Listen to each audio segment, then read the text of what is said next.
Salut à tous. Est-ce une guerre qui se prépare encore entre nos blogueurs et influenceurs?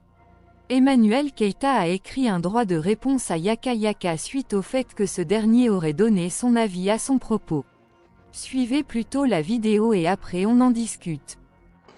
La première image sur laquelle tu vas réagir, Yaka Yaka, c'est une influenceuse, Emmanuel Keïta. D'accord. Est-ce que vous vous connaissez déjà? Non, on s'est déjà parlé, on s'est parlé une fois au téléphone, on ne s'est jamais vu. Et qu'est-ce que tu penses d'elle? Ben, je pense que c'est une belle femme, voilà, qui devrait se prendre au sérieux. Voilà, j'estime qu'elle ne se prend pas au sérieux. Pourquoi tu dis ça? Parce qu'elle mitonne beaucoup. Parce que quand on suit ses vidéos, il y a trop de contradictions dans ses dires. À chaque fois, un jour j'ai 3 enfants français, un autre jour j'ai un seul enfant français, un jour j'ai des vêtements qui peuvent construire 2 immeubles inachevés, un autre jour j'ai prêté la ceinture d'une copine. Tu vois, pour moi, c'est une grande dame. Tu es en train de la traiter de menteuse. J'ai déjà fait une vidéo dans laquelle je lui ai donné des conseils. Voilà. Elle-même, elle était dans les commentaires et tout ça. Elle a écouté mes conseils et tout. Elle a apprécié. Donc, il traite Emmanuel Keïta de menteuse. Tu traites Emmanuel Keïta de menteuse. C'est en bon français, on dit mytho. Elle est mytho. C'est ce que j'ai dit. Ah, D'accord. Donc, elle est mythomane. tu as dit qu'il y avait des contradictions, mais là, tu... Voilà. Ok. Voilà. Confirme. Alors, récemment, elle était beaucoup critiquée pour son rôle dans le clip de Choupompon. Est-ce que tu fais partie de ces personnes qui l'ont critiquée?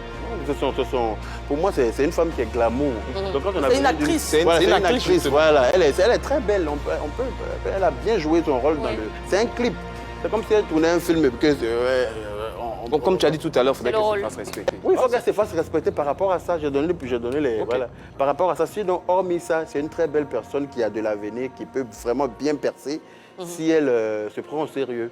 Alors, Yaka, après sa C'est rupture français. avec Peter 007, Oui. tu avais dit qu'il y avait un esprit de non-accomplissement sur elle. Exactement. Dans une de tes vidéos. Qu'est-ce qui c'est t'a justement fait, de qu'est-ce cet qui t'a amené esprit-là que je parle. à cette conclusion-là? Parce que un jour, tu es en couple avec un mec, et puis 2 jours après, quand ça se passe mal, on entend une voice dans laquelle tu demandes à ce qu'on fasse passer la relation pour un buzz. Donc c'est pour ça que je dis que c'est un esprit de non-accomplissement. Juste pour ça. Hein? Voilà. Tu ne peux pas être en couple avec quelqu'un, et puis vous êtes séparés, quand tu es en couple avec quelqu'un que ça finit, ça fait mal. Voilà, tu ne peux pas faire passer ça pour un buzz, je suis désolé. C'est fini, il faut assumer. Emmanuel Keïta a vu la vidéo et décide de répondre à Yaka Yaka. Elle dit ceci, je cite. Droit de réponse à la question de savoir si une femme dont les enfants sont nés en France et qui obligatoirement, conditions respectées, acquiert la nationalité française à leurs 13 ans et dont un aîné français, est-ce grave par abus de langage de les dénommer enfants français. Comparé à une personne qui se met uniquement en érection face à un pénis et trop duc à la moindre occasion, mais qui se débat à nous faire croire qu'il est capable de coucher avec une femme ou pire qui vend son corps sur un site gay, mais qui appelle une dame à la vie tranquille de se prendre au sérieux. N'est-ce pas l'hôpital qui se fout de la charité? Comprenez mon laxisme face à cette situation et cette quête perpétuelle de chercher toujours de la visibilité à ces individus avec mon unique nom, qui n'est censé rien apporter. Paradoxe, parlant de non-accomplissement, quand on a de l'ambition, passer 10 ans à rouler le bus en France, on finit par se créer sa propre entreprise de transport. Que de soulever ses grosses fesses sur des chaînes à dénigrer une personne avec qui vous n'avez rien en commun. Ni de près ni de loin. Jeune homme, le jour où tu assumeras ta sexualité, je vais arrêter de mentir. J'ai du respect pour la communauté LGBT qui s'assume. Et même ceux qui ne le font pas, mais évite de juger les autres. Tu ne feras pas d'audience avec mon nom et la chaîne qui t'a permise, cela aura des nouvelles. Mon émission bientôt, c'est la raison de tous ces agissements.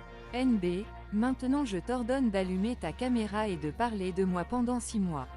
C'est le rôle des vidéomans. Fin de citation. Que pensez-vous de l'avis de ces 2 personnes?